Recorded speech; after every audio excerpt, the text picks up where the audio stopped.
Hello friends, and welcome to another East German military stuff video. And this time I have for you the M74 Bayonet for the AK-74 rifle. And first of all, to address the elephant in the room, yes, both this scabbard and the bayonet itself unfortunately have some rust, and that is just because of my own stupidity. When I received this bayonet, or when I bought it from a seller in Finland, it was completely mint conditioned, but then I had this in storage for about 10 years, and unfortunately I didn't realize that these decontamination kits that are in the East German gas mask pouches on the side pocket, they have like the decontamination bottles inside, and even though this was like, these have been closed and shut and everything, nonetheless, like the corrosive substance in those bottles was enough to cause rust on metal objects that were nearby in the same crate. Like, they were not touching or anything, they were like some centimeters away, like 10 centimeters away, but nonetheless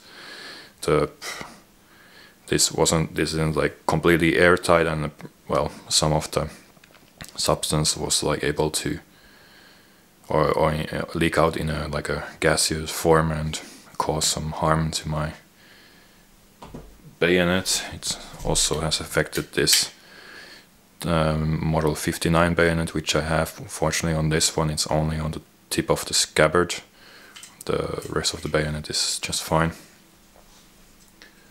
But yeah, as you will soon see, like, this has suffered a bit of rust damage. It's probably most apparent in this letter loop here, which is like, looks very off, like the paint is completely corroded. It's supposed to be like the usual East German dark gray, and that knob there is like very rusted.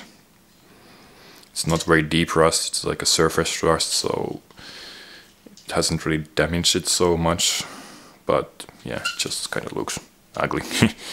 There's already some videos about East German bayonets, and there's material available on the internet, so I won't go through all of the details, but well, East Germany from 1960s until the end used AK rifles, and the AK rifles themselves had some differences to the Soviet ones, but the bayonets were quite direct copies of the Soviet bayonets, so they are exactly the same in model, but yeah, there's some differences in materials and markings, so yeah. And yeah, as I showed before, first they had this model 59 bayonet for the AKM, then they produced like a transitional bayonet model where this bayonet was basically in this scabbard. You can see it actually fits there. The difference in that transitional model was that it still had like a shorter belt loop, whereas this AK-74 or M74 bayonet has like a longer loop. Yeah, that's the M59 shorter loop there. So, and this later one is about 3 centimeters longer. But yeah, they produced this transitional model for a while.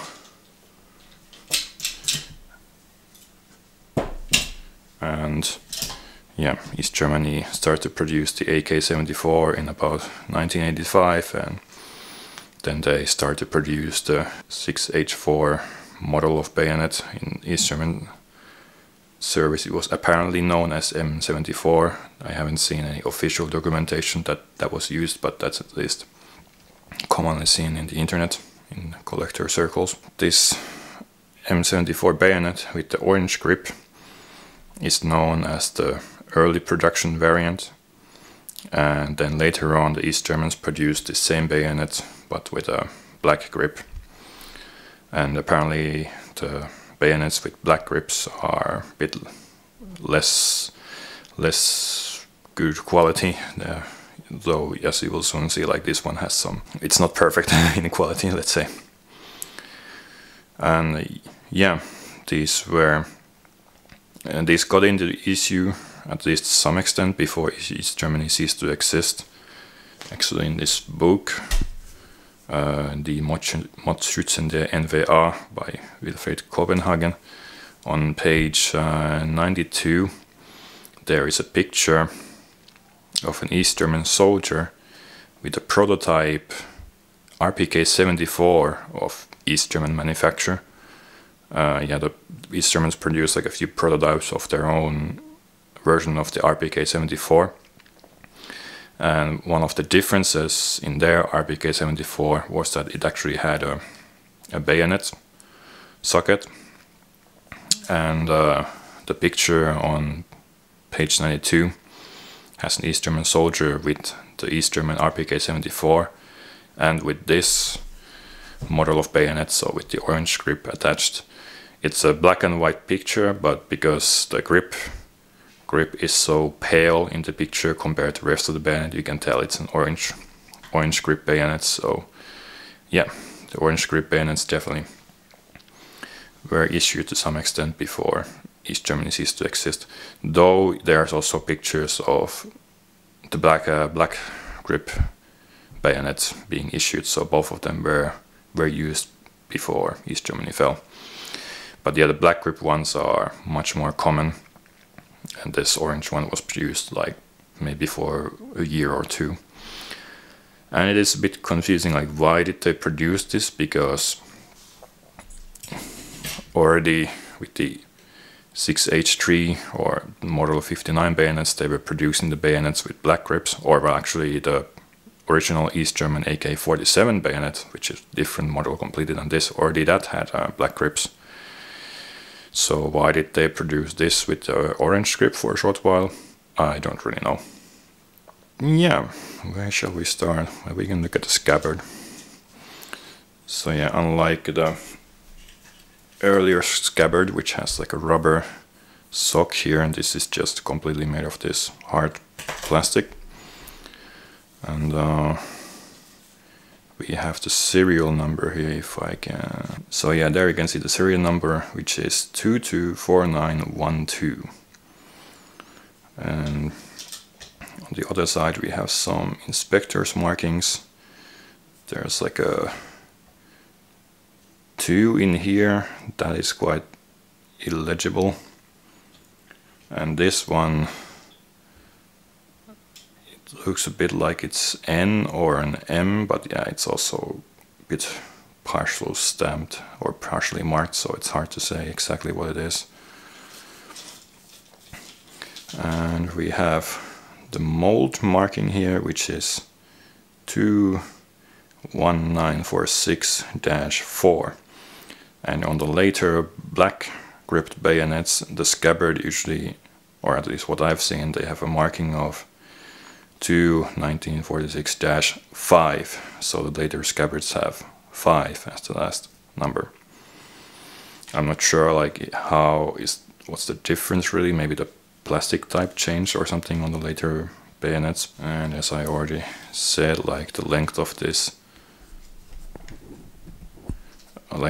belt loop here got a fair bit longer on this M74 bayonet compared to the earlier ones. So if you have the longer leisure loop, you have M74 bayonet. And of course, as usual with these 6H3 and 6H4 bayonets, and well, there's two, like they function as wire cutters, so you can cut wires with this, and because these are insulated, you shouldn't get electrocuted as long as you don't touch this like hand stopper here, which is metal. But then, yeah, getting onto the bayonet itself, we have this most striking feature, which is the orange grip, which has this one hole here in the middle, and apparently if you scrape this off, you get to like a pin that holds the blade in the grip, or you know, in here, so you can change the blade apparently. And yeah, on the left side we have the serial number again, which is just, well, the same, 224912. So yeah, matching scabbard and bayonet, fortunately. And yeah,